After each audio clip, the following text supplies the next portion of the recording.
In 2010, at the age of 17, I became a junior European all-around champion. As a kid, I was ruthlessly competitive, and winning meant absolutely everything to me. At times throughout my career, I lost that killer instinct, but I was lucky enough to find it again towards the end. I've always been fascinated with what it is that makes a champion, and this is my story. So in today's episode, I'm going to explore what I think are some of the key ingredients that make up a champion. And it's one of the common themes and ingredients I've noticed in some of the great athletes and gymnasts that I trained with, competed with over the course of my career. And the first one, and I guess the most important one initially in the beginning, is talent. And talent gets you through the door. And when I was a kid, I certainly had a talent for sports and using my body, and school didn't really make sense to me. Sport was the first thing that really made sense to me, in my brain, my head, my body. And I always had a bit of a gift for doing lots of different sports. So when I was a kid, I played football. I got scouted for Nottingham Rugby Club, Nottingham Athletic Club. So I was really good at sports straight away, and using my body and being outside and moving around, it just made sense. Now, I got spotted and scouted for my first gymnastics club trial when I was 7 years old, and I guess the talent is what got me through that door. And I wasn't very good. I wasn't very flexible back then. I wasn't necessarily very good at the gymnastic skills. I just started it. But what I was very strong. I had a natural ability for being very strong and powerful, and they gave me a chance, and that's what got me ultimately into gymnastics. And it's funny, when I started gymnastics, I didn't really think I was talented when I was a kid. And growing up, I had built this narrative in my head that I was a kid that had to work hard. I wasn't quite as good as the other kids in my group. And I think that was because I started gymnastics quite late. Although 7 is really young, for a sport like gymnastics, most kids are doing like mums and tots at the age of 3, 4, 5 years old.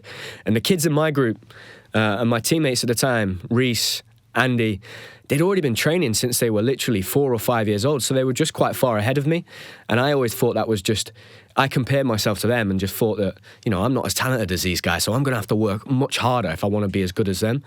And it's interesting, and that narrative stayed with me throughout the whole of my gymnastics career. And looking back now, it wasn't until I met up with Reese and we went for a pint and a game of pool, and he told me, like, do you know how talented you were when you were a kid? And I kind of looked at him and I said, what? I was like, what are you talking about? Because Reese, for me, was the most talented kid I'd ever come across in gymnastics.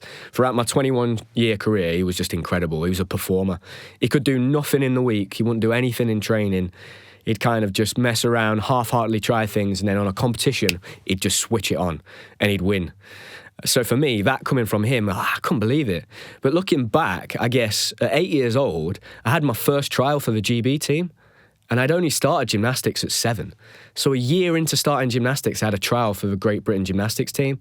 So I must have been incredibly talented, but I just didn't know it at the time. And like I said, I was really strong, really powerful. So I certainly improved very quickly on the floor, the vault, and the rings. And on the rings, I remember one day we'd gone in, I think it was a Saturday, and Sergey was telling us about this skill called a crucifix. And there was nobody in our gym that could do a crucifix. And so we were all getting on the rings and trying it. And I was just kind of watching, because I was quite shy back then when I was younger. I used to be very quiet in the gym.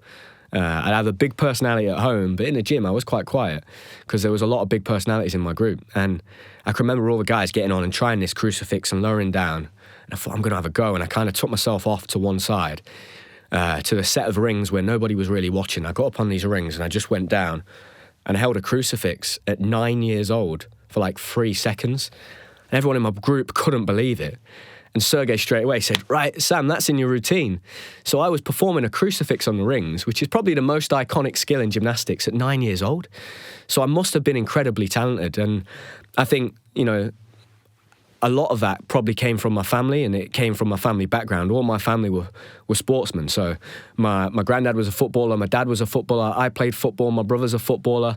My granddad's brother was a speed skater, had trials for the Olympic Games. I think my grandma's dad was a really good snooker player. My mum did gymnastics when she was a kid.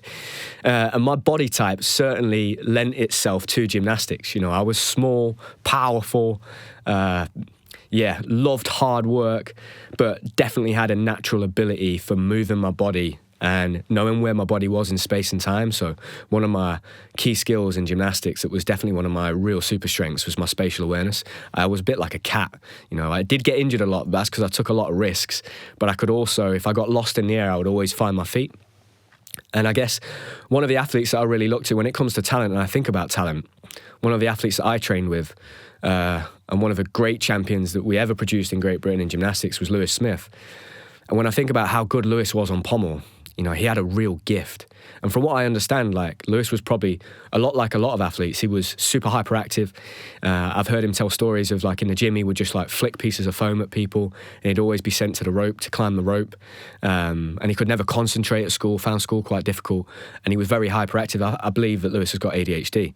So his talent, though, was gymnastics, and gymnastics is what made sense to him. And he was so good on the pommel horse. And when I moved down to Huntingdon at the age of 14, I left home, I went to live with another family, and I stayed there for 2 years, and I trained with Lewis and Dan Keatings at the time as they prepared for the Beijing Olympic Games. And I can remember the number of routines he used to do. Some days Dan and Lewis were doing 10 routines. I've never heard of any other gymnasts, even the likes of Max, doing 10 routines on the pommel horse a day. It was unbelievable the numbers he was doing. And I think what people forget as well is that Lewis was really good on all 6 apparatus. So in Beijing, he competed on 6 apparatus in the qualifying event. And actually, as we got older, and Lewis actually in London, he competed on the high bar. And Lewis was brilliant. He was super talented for gymnastics. And it was just probably his body type didn't necessarily naturally lend itself to some of the other events. But he was really, really good and super talented. So when I think of talent, I always think of Lewis because he had a natural gift for the pommel horse. And I guess if talent gets you through the door, work ethic is what gets you to the start line. And that's something, when I was a kid, like I told you, I had that narrative that I built up in my head that, I'm not as talented as the other guys. I'm going to have to work hard. And I started to connect the dots very early on that if I worked harder than the guys that were next to me in the gym, and if we had to do 10 chin-ups, if I did 11, or we had to do 1,000 circles, if I did 1,100, I had figured out that usually that meant to me not necessarily beating them, but certainly improving myself all the time. So once I figured that out, I basically dedicated my life to becoming the hardest worker in the gym. I'd always heard quotes when I was a kid that, be the first person in and the last person to leave. And I can remember reading Johnny Wilkinson's book when I was a kid and reading about how he used to stay after training sessions every day and hit 20 drop kicks on each foot. So I'd read that kind of stuff and it just fill me up and inspire me and confirm to me that I was doing the right thing and working the hardest. And I think the beautiful thing about gymnastics is, and any sport, to be honest, is that when you walk through that door or you step on that pitch, it's a level playing field. It doesn't matter where you came from, who your family are, how much money you've got. It doesn't matter. All that matters is how hard can you work? Are you going to be respectful of the other people in the gym? Can you work in a team? And for me, that's why I love sport. That's why I love gymnastics. And, the first thing, or the thing that impresses me the most when I'm working with other people or looking at young kids is how hard can they work? And I know that when I was a kid, if Sergey had gone out of the gym and they left us to it and we were doing conditioning, a lot of kids would, if the coach wasn't watching, they'd do 7 instead of 10, or they'd do 6. And I knew that would make the difference in the end. And so if your coach could have left me, they could have left me in the gym on my own for 4 hours and I'd never miss a rep. And I loved hard work because I was a bit like Lewis. That when I was a kid, I had so much energy. I just didn't know what to do with it. And school was difficult for me. I struggled concentrating at school. Reading and writing didn't make sense. But moving my body, it just seemed to calm me down. My brain races at 100 miles an hour. But when I've done sport is the only thing that I've ever came across and ever done that I'm able to just focus on one thing and my brain switches off and I can focus on that activity and that sport or that skill or that move that I'm doing in that moment. So for me, sport was brilliant. It helped me calm down. And all I wanted was hard work. Just throw as much work at me as possible. And, I did at times used to get frustrated with my dad because I'd always be the last kid in the gym. And our sessions used to finish at 8 o'clock and at 8:45, I'd still be on the P-bars trying to do dismounts, and Sergey would be looking over to my dad and saying, "Bob, 5 more minutes, 5 more minutes." And my dad would just look and he'd give him a thumbs up, and I think, "Dad, why can't you just say, you need to take me home like all the other kids' parents?" But I'm sure that's what made the difference in the end, that work ethic. And that was instilled in me through my family values. My granddad was a farmer. My mum's family, they're all from inner city, Nottingham, didn't really have that much. My granddad was in the army. And that work ethic was always drilled into me when I was a kid, you know. There was never any excuse. I never had an excuse. If I didn't work hard enough, my dad was on me. He didn't care how I performed and whether I won and stuff, but that was always putting in 100%. And I'm so grateful for that my family instilled that within me, because it took me a long way. And work ethic can take you a long way, and it certainly is what gets you to the start line. And I think the gymnast that epitomises that for me is a champion right now at this moment is Joe Fraser. He's kind of the generation below me. But what I think is amazing about Joe is that he never complains. He's always grafting. He always wants to improve himself. And watching him, like, I can remember in 2017, I shared a room with Joe at the European Championships. And that was like my last major championships that I ever competed in. And he was so eager to learn. He'd listen to all of the coaches. He just wanted to improve himself and get better. He worked harder than anybody in that little group of gymnasts that had gone out to that World Championships, and he took his opportunity as well. That was a big thing. But when I look at like that generation below me, when I was a kid, all of the senior guys in the gymnastics team, most of them had like full-time jobs, and gymnastics was a hobby. There was no clear career path. You couldn't make any money doing gymnastics. So we were all doing it purely because we loved it. And we were sold this dream of this Olympic Games, it's amazing to look back now and think, wow, like none of our motivation came from ever like being famous, making money, like getting sponsorships. That just didn't exist. We didn't even get funding back then. And like Joe's grown up in a environment where that is all there. If you do well, you can make money, you can get sponsors, you get attention, media attention. But it's never changed his work ethic. And I think he's a perfect example for all the young gymnasts that are out there and young athletes of how to do it. And, you know, what got him there, what got him to the position he's in is that hard work. Now, I think the next ingredient that I'd probably talk about after talent and work ethic is probably a vision. And this one's super important. You've got to have a clear plan. And I heard this quote like recently that you need to know where you're going. So if you just get into the car and put your foot on the gas and start driving without a destination, you're just going to drive around in circles. And I've certainly been guilty of that throughout my career, I think. And that vision for me, though, was that Olympic Games. And when Sergey told me that story of the honour to represent your country at an Olympic Games, and when I watched it on TV for the first time in 2004 in Athens, and my dad told me about the Olympic Games and why athletes got the Olympic tattoo, that became my vision, my plan, my goal and my thing to aim towards. And my dad did something really clever when I was a kid. He printed me off a piece of paper, and it was the start of 2006.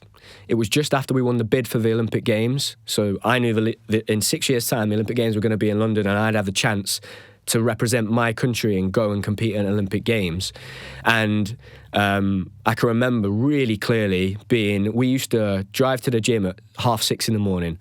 Most of the time when it was still dark. It was winter time because it was the start of that year, so it was January. It was freezing cold. I think it had like snowed around that time.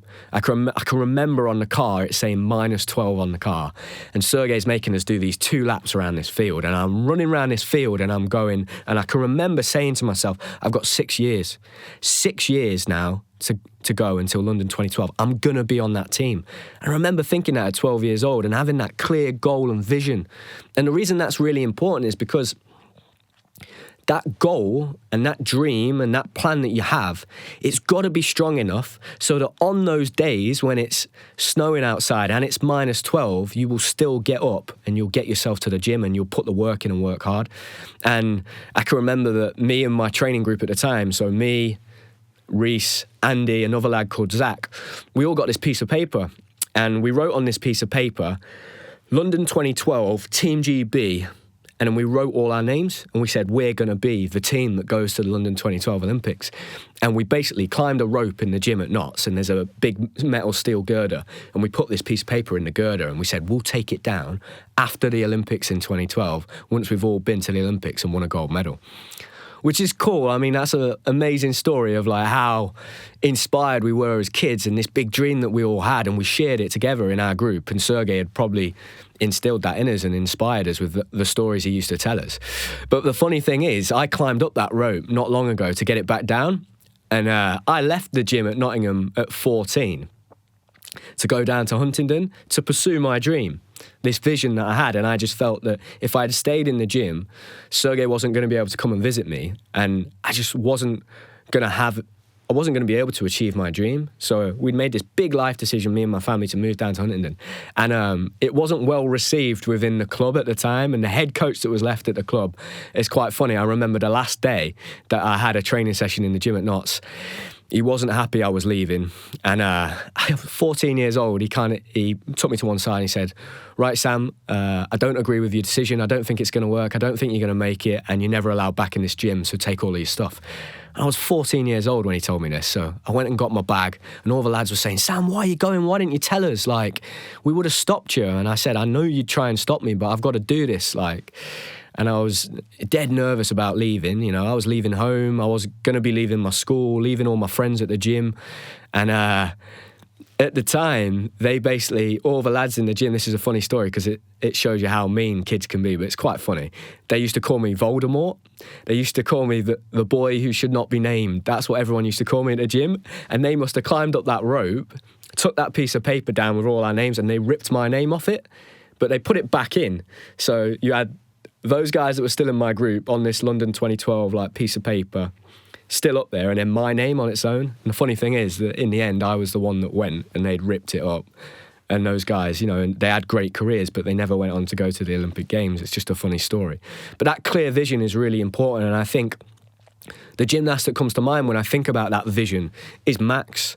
You know, I grew up with Max, and all of these athletes that I'm speaking about today that I trained with, competed with, I've got so much respect for, and they all have all of these ingredients in different measures, I think, because I don't think there's particularly one that you need to have that is the key ingredient, apart from the last one I'm probably going to talk about. Now, Max, when we were 17, we started traveling the world together, and me and Max, we were kind of taking on everyone. We were the new kids on the block, and we were just 17, and we both made our senior debuts. And Max had gone to the Commonwealth Games and been really successful, and I'd gone to the World Championships with the senior team. And the year after, we went to the Japan Cup. It was a team competition, and we did really well. And it's the first time we'd ever beaten China in a senior team event. Amazing result. And me and Max, we were sharing a room. We used to share rooms back then. And we're standing in this big open window in our room in Tokyo. Awesome, super excited because we're both exploring the world, going out there, doing what we love together. And we're talking about, I can remember asking Max, Max, what's your, plan? What's your dream? What do you want to do in gymnastics? And he had such a clear vision back then when we were 18. And he said, I'm going to go to 3 Olympic Games. And I hope that I'm going to have a child, and my child's going to watch me do gymnastics. I want to still be doing gymnastics while my child's alive. And I was thinking, how does he know that? We're 18. How does he know what he's going to be doing? I couldn't understand how he had such a clear plan and a vision. And for me, I guess I'd always just thought that I'd been taught that gymnastics, the peak age was 23. And I thought, well, I'm going to go to the Olympics at 23. I'll win a gold medal and that's it. I'll retire. I didn't have a real clear plan. Certainly after the gymnastics and post-gymnastics. And I remember being 17 and making my senior debut at that World Championships and being in a room and sharing a room with the oldest guy on the team back then. His name was Ruslan, and he was 27, I was 17. And we're sat in this room, and I can remember thinking, this guy is so old. I'm not going to be doing gymnastics when I'm 27. And, before I knew it, time had flashed by me, and I was that age. I was 27, and I retired at 28. So I carried on for a year after Ruslan had carried on for.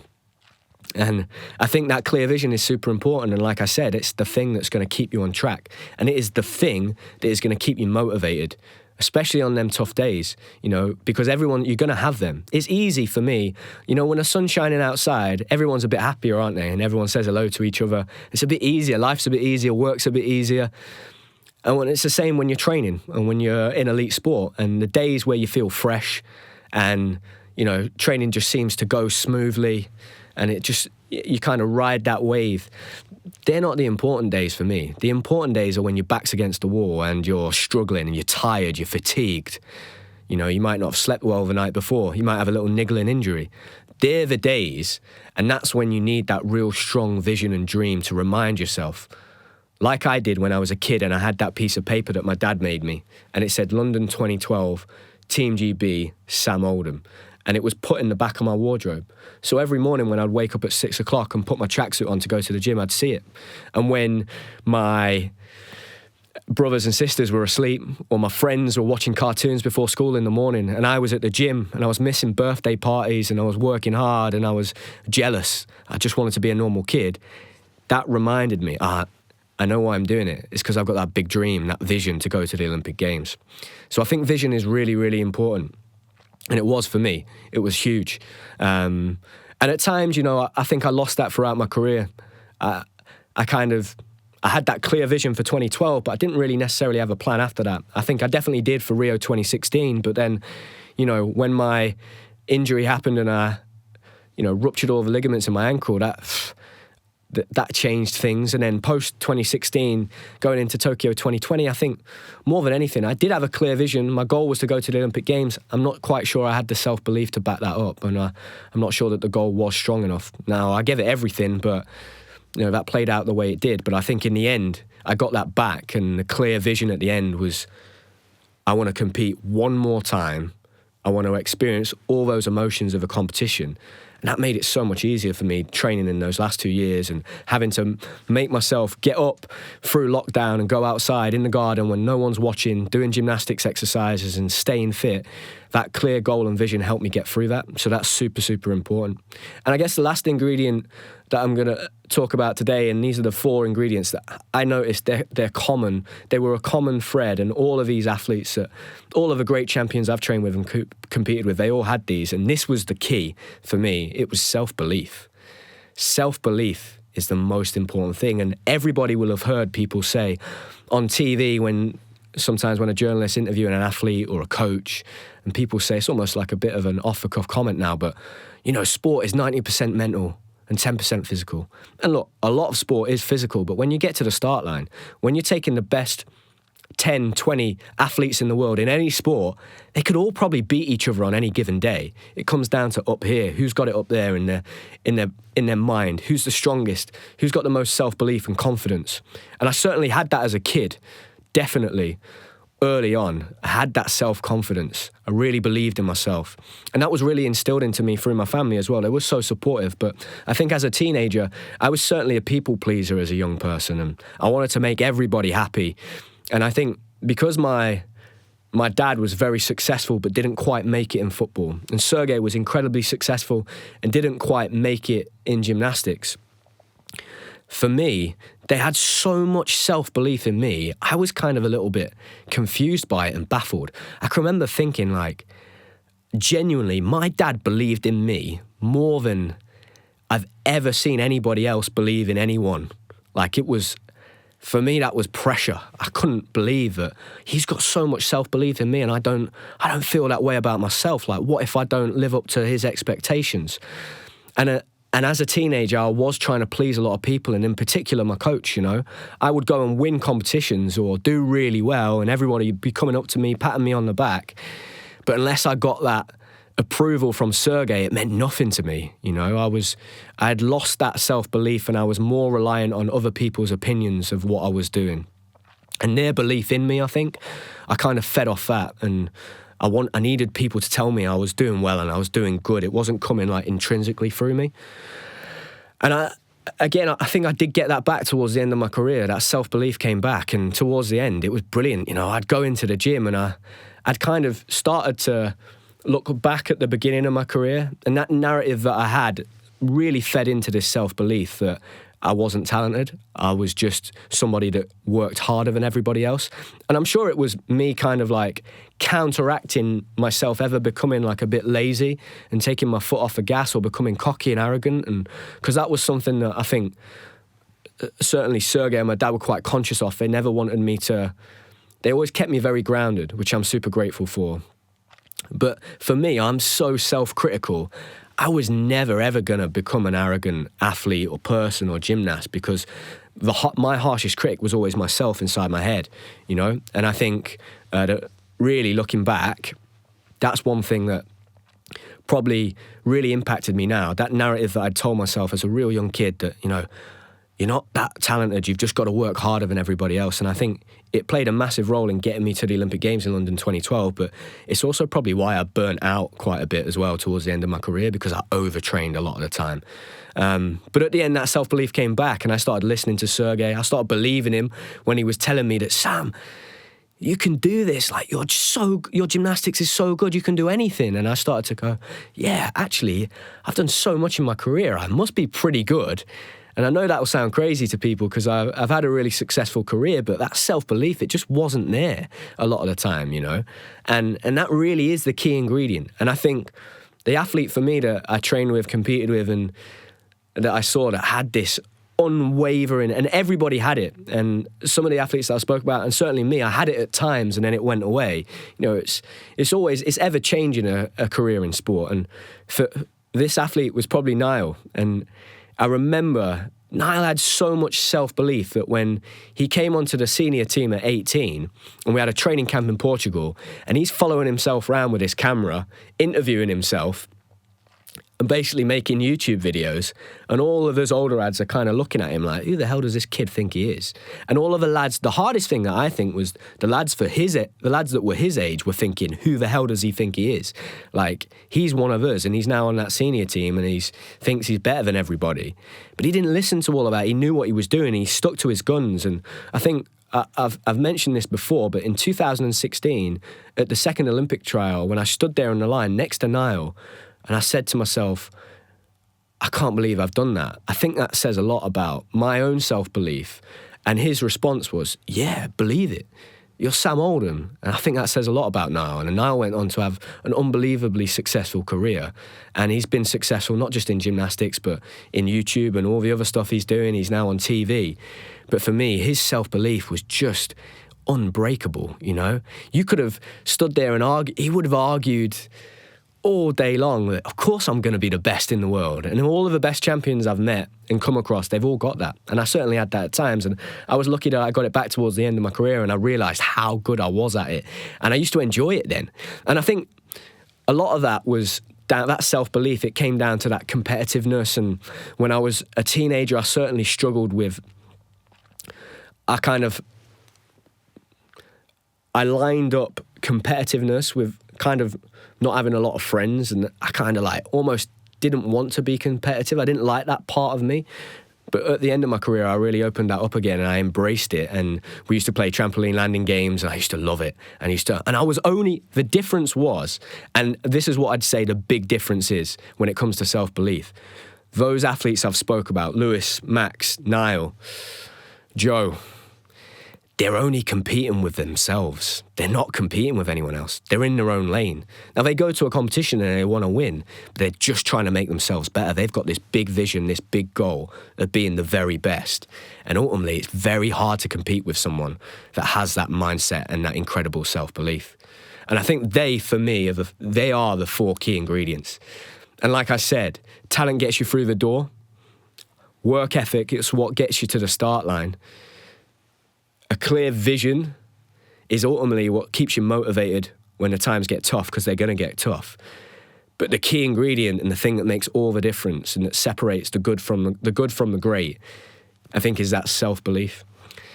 And I'm going to tell a story about one more athlete. He was a hero of mine when I was a kid. And when I first watched that Olympic Games in 2004 in Athens on TV, he was competing there at 16. And he had all of these qualities. What a talent. The Olympic Games at 16 in men's gymnastics, unbelievable. And he was in the high bar final. And it was Fabian Hambuchen, and he had his glasses on. And I always remember it because I drew a picture of him. I drew a picture of him doing a release and catch, and I've still got it. My mum's got it in a box. And he was one of my inspirations and my heroes. And he had so much self-belief because he was like nothing I'd ever seen in gymnastics. He was like a rock star. After he landed dismount, he'd go crazy and scream and shout, and nobody did that in gymnastics because gymnastics is very traditional and it's all about respect, but he'd celebrate like he was a footballer. And for me, coming from a footballing background, I thought it was incredible. And his career arc was really interesting. You know, going into the 2008 Olympic Games in Beijing, where I'd gone to watch with Dan Purvis, we'd been there in Beijing, and we'd watched the high bar final. He was the favourite to win. He was the world champion at the time at just 19. And he was probably one of the most famous athletes in Germany at the time. He really was. In gymnastics, he was the man. He was the Conor McGregor of gymnastics at the time. And he went in as the favourite, and for whatever reasons, and I did delve into this and ask him in the lockdown, because I was very fortunate to interview Fabian while I was doing one of my live streams, and I asked him about this time, and I think he basically said, yeah, he just lost that self-confidence, you know, and he was struggling, he was a bit lost, and he still did really well. He won a bronze medal at the Olympic Games in Beijing on the high bar, and I watched him there, but he made a bit of a mistake. But he came back, and the next year in 2009, he was actually the last gymnast to ever beat Kohei Uchimura before he went on his big run. And then he had a big serious injury, so he snapped his Achilles before the World Championships in 2009, and he was a favourite to go there and try and win next to Kohei Uchimura, that's now considered the greatest of all time. So he certainly had the talent, but he faced a big setback. And interestingly, I think I had these conversations with him, and during that cycle, I got the chance to compete with him a few times. And he went into London and he won the silver medal on high bar behind his good friend Epke Zonderland. I'll tell you a funny story about Fabian. I competed in 2011 at the European Championships on high bar, and Fabian wasn't in the final, and it was in Berlin, that competition. And the two German guys were in the final with me. And we get to the competition, and afterwards, I walk out and I see Fabian and Epke Zonderland after, I think Epke won the competition, and I think the German gymnast maybe came second and third, and I just missed out. I came fourth. My first ever competition, 18 years old, 15,000 people. I see Fabian greeting Zonderland, and he opens his coat and he's got a Netherlands leotard on, so he's supporting Epke Zonderland, which is a funny story. I couldn't believe I'd seen that. And he then came second to him at the Olympic Games, so they were great friends. And following that Games, going into Rio 2016, Fabian I got to know him a little bit, and we competed in a competition in 2014. And this is a story of what I think that separates one of the greats. This is where I saw this firsthand with my own eyes. And I was competing in the Tokyo World Cup, best 8 athletes in the world. Kohei Uchimura's there, me, Dan Purvis for Great Britain, all of the best gymnasts at the time in the world, and Fabian was one of them. And we're standing there and we're about to go out and compete in this competition, and I'm dead nervous because this is a big opportunity for me. I'm 21, you know, this is my time to compete in the all-around. There's a lot of pressure on me from the coaches at the time to get a good result and to start showing a bit of consistency. And I'm competing with the very best. I'm competing in an all-around final with the greatest gymnast of all time. My hero, my hero that I had when I was a kid, Fabian Hambuchen, that I watched on TV. And we're just about to walk out to do the floor. And Fabian turns around and he goes, "Hey guys, who wants to play a game?" And I'm thinking, is this guy for real? I'm shaking with nerves, trying to get in the zone, and he's so relaxed. He's asking us if we want to play a game. And he basically says, let's play a stick game. Let's see who can stick the most tumbles in their floor routine and dismounts in the competition. And I'm kind of looking at him laughing at him yeah, that's a great idea, but I'm definitely not doing that. I'm just trying to focus on my routine. And he's gone out, and you can go on YouTube and watch that routine. He stuck every single tumble. I could not believe it. It's one of the most incredible things I've I ever saw in gymnastics with my own eyes. Because it's one thing sticking a tumble or a routine or a dismount, but saying you're going to do it to all of your competitors and going out and doing that is just a different level. And then I had no doubts in 2016 he was going to go on after his 2016 debut at the Athens Olympic Games in the high bar final, bronze in Beijing, silver in London. I knew he was going to win that gold medal, and he actually, I put a bet on him to win that competition. He won a gold medal. He won me a load of money. So I made sure afterwards that the next time I saw him, I said, "Cheers, Fabian. You won me a load of money at Rio 2016 when you won that gold medal." And it was just an amazing career arc that he had. And I think that kind of encompasses all of those things I've talked about today. And it kind of tells you that at the end, that key ingredient is that self-belief, you know? And he didn't. He had lost that throughout his career, and he got that back and built it back. And yeah, for me, the one thing I would say, the extra thing I'd add, and this would be a bit of advice I'd give to young athletes around this and what makes a champion, what I've learned and what I've observed in the greats that I've trained with and competed with. One thing that's really difficult when you're younger is to know an opportunity is one when it arises. That's really tough. That's very difficult, because when I was a kid and I went to London 2012, in my head I'm thinking, well, I'm going to go to another 2-3 Olympic Games. I'm going to go to every World Championships and every European Championships, and I'm going to win loads of medals. But you don't always get that second chance. So being able to recognise an opportunity is very, very hard to do. And taking that opportunity is sometimes what separates the guys that make it to the very top. There'll always be a chance. You'll always have an opening or an opportunity, but you've got to take it. You know, one of my favourite quotes is, when opportunity knocks, too many people are in the back garden looking for four-leaf clovers. And it's true. Like, you've got to take your chances. If you never give it a go, you'll never know. And you can sit and wait for the perfect moment. And I used to do this in my career growing up. In my early 20s, Sergey used to say, Sam, I think we can do this skill. I think you can push to win this competition. And I'd say, Sergey, I'm not sure. I don't think I'm quite ready just yet. Like, I need to wait a little bit longer. But sometimes tomorrow never comes. And before you know it, you're at the end of your career. You know, and you don't get that second chance. So I think that would be the advice I'd give to any young athletes. If you get an opportunity, take it, grab it with both hands. Because how many people do you know that sit at home and say, I've got this brilliant idea for a business, but they never get off the sofa and they never try and do it? It's because it's hard. And taking those opportunities and being courageous and being brave is really important. And never be afraid of making mistakes. Making mistakes, it's just an opportunity to learn how to do it better the next time. You know, it's funny. Gymnastics is all about being perfect, right? The perfect 10, but it's impossible. You can't be perfect. And if you try to be perfect, you'll never achieve it. The greatest of all time, Kohei Uchimori, once said in a BBC interview, they asked him, what's your goal right now? And this is a perfect example of somebody that it's almost impossible to compete against, because they're in their own lane, they're running their own race, they're competing against themselves. And he said, my goal is to have a perfect performance, have a perfect competition. And I guess what he meant by that was stick every single landing, do a perfect routine without any big mistakes. He was never going to get a perfect 10 again. That's impossible nowadays with the rules in gymnastics. But he came very close in 2014. And if you ever go and watch that World Championships all-around final, I think the only step he took was a small hop on parallel bars. Other than that, he stuck everything. And for me, he did have the perfect competition. He was the perfect athlete in many ways. So, yeah, I guess that advice for me that I would give all young athletes is, if you get an opportunity, take it, grab it with both hands, go for it. And those 4 key ingredients are really important. Talent is what gets you through the door. Work ethic is what gets you to the start line. The vision is what keeps you motivated during the difficult times. And the key ingredient at the end that you've got to have is self-belief. It's got to be authentic. You've got to believe it. You can't fake it till you make it. And ultimately, you build that self-belief and confidence through evidence. So going out there and having a good competition, getting some good results, will make you feel more confident and believe in that dream that you have for yourself. But yeah, they're the 4 key ingredients. I hope you've enjoyed today's episode. It was a little bit different, and I will see you in the next one.